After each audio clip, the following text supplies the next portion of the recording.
You might only know Leonardo da Vinci as a painter, but in the Renaissance, he is the closest thing to the god on earth. Where ordinary people see birds flitting by in a blink, Da Vinci sees them in slow motion. His perspective seems to come from a higher dimension, easily breaking down and analyzing the birds, postures, and flight paths. With just a few sketches and designs, he creates an intricate mechanical bird. He flips a switch and tosses it skyward.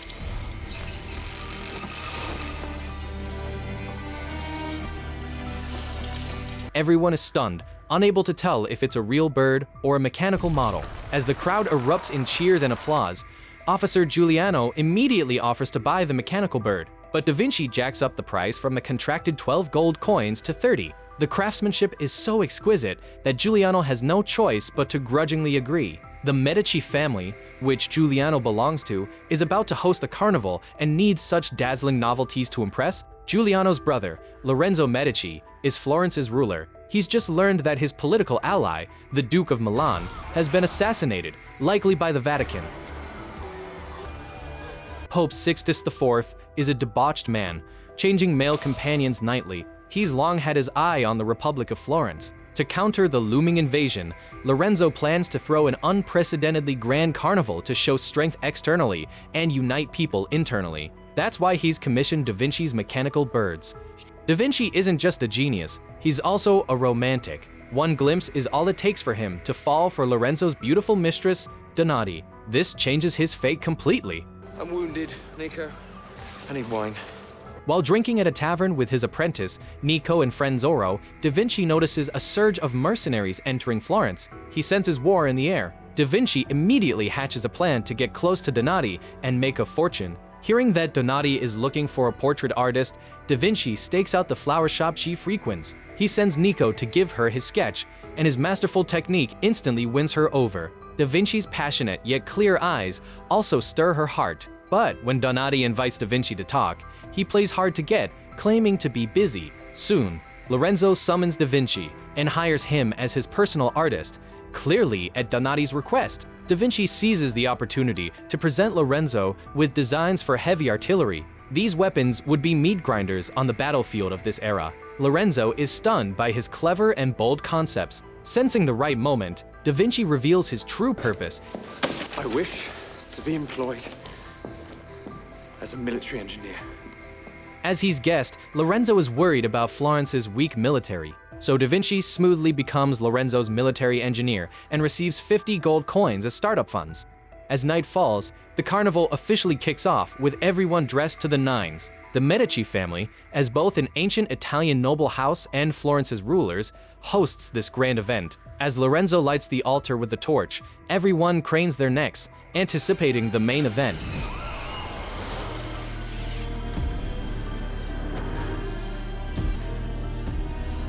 The golden mechanical bird soars and circles high above, its impact as jaw-dropping as the first airplane would be to 20th century folks. Then trailing flames, it swoops down onto the fireworks piled in the square center. This mind-blowing show is all Da Vinci's doing, and his talent and free spirit totally win Donati's heart. Their passionate lovemaking rivals the fireworks outside, lasting long into the night. Afterward, Da Vinci and Donati bare their souls to each other. He shares many of his fascinating ideas and creations, further convincing Donati of his extraordinary nature. Me again, Leonardo. You're not the only one capable of manipulation. As usual, Da Vinci goes drinking with Nico and Zorro at the tavern. Suddenly, he notices some guards bullying a Turkish man and steps in to stop them. In a flash, Da Vinci disarms one guard's sword and fends off a sneak attack from another. No one expects the guy, who is always buried in his sketches, to be so skilled with a sword. The Turkish man seems to have been waiting for Da Vinci. He tosses him a strange coin and asks to meet the next night. Da Vinci doesn't think much of it, but as he leaves, he runs into a Jewish thief being executed. Before dying, the thief stares at Da Vinci and says something odd. I'm a son of earth and starry heaven. I'm thirsty. Please, give me something to drink from the fountain of memory. The same thing the Turkish man had said. Puzzled and curious, Da Vinci goes to a cellar outside the city and meets the Turkish man, Verrocchio, again. Verrocchio claims to belong to Mithras, a religion older than Christianity, dedicated to protecting and spreading knowledge. The Vatican, in contrast, hoards and suppresses knowledge to prevent people from advancing. Verrocchio drops a bombshell. All human progress and inventions are just rediscovering forgotten knowledge. This knowledge is compiled in a mysterious book called the Book of Leaves. Mithras and the Vatican have been searching for it, and the hanged Jewish man has found a lead. The phrase he and Verrocchio say to Da Vinci is a code among Mithras followers. Da Vinci doesn't see how this involves him, but Verrocchio cryptically mentions his mother. Da Vinci has a photographic memory, remembering everything clearly except his mother. He only knows he's illegitimate. His father a notary under Lorenzo. His father always claims Da Vinci's mother is a slave, treating him terribly and eventually kicking him out. Verrocchio says the Book of Leaves can help him recover his missing memories of his mother. Well, where do I start my search then? With the hanged man, the seat of the soul. As Da Vinci tries to ask more, Verrocchio blows some powder at him, knocking him out.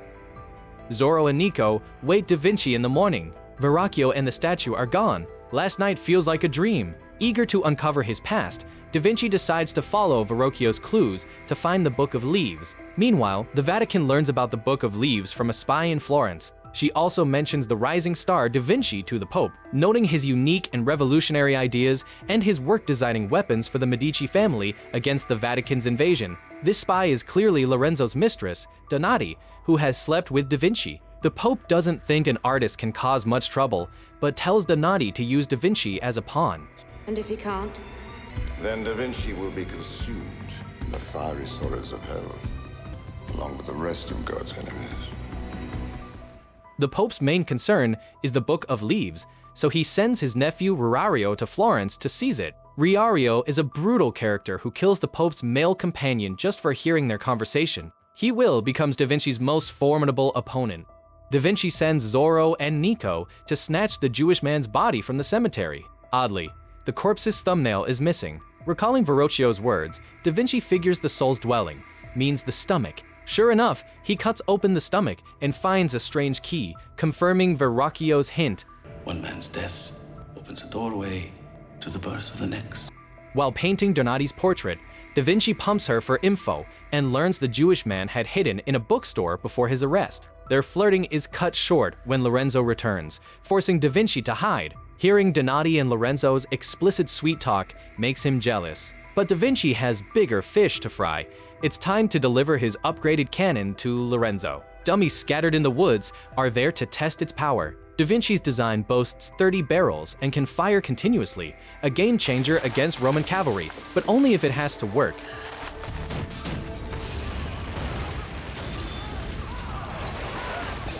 A massive explosion nearly knocks Da Vinci out.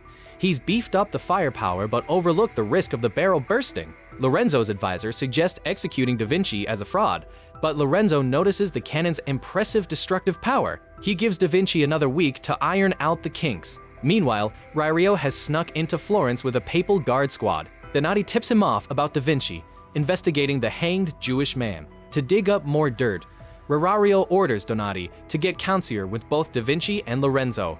Do continue ensnaring Lorenzo and Da Vinci with that pretty little cunt of yours. Donati seems cold, like she's being forced to work for the Vatican. Riario bribes the cemetery guard and catches Nico by matching footprints. He kills the guard who asks for payment as a warning. Nico is shaking like a leaf, but doesn't spill why Da Vinci took the Jewish man's body. Riario brings out a torture device called the Widow's Tears. Each turn of the handle slices off a bit of Nico's hand inside. The pain finally breaks Nico, and he confesses, learning about the key.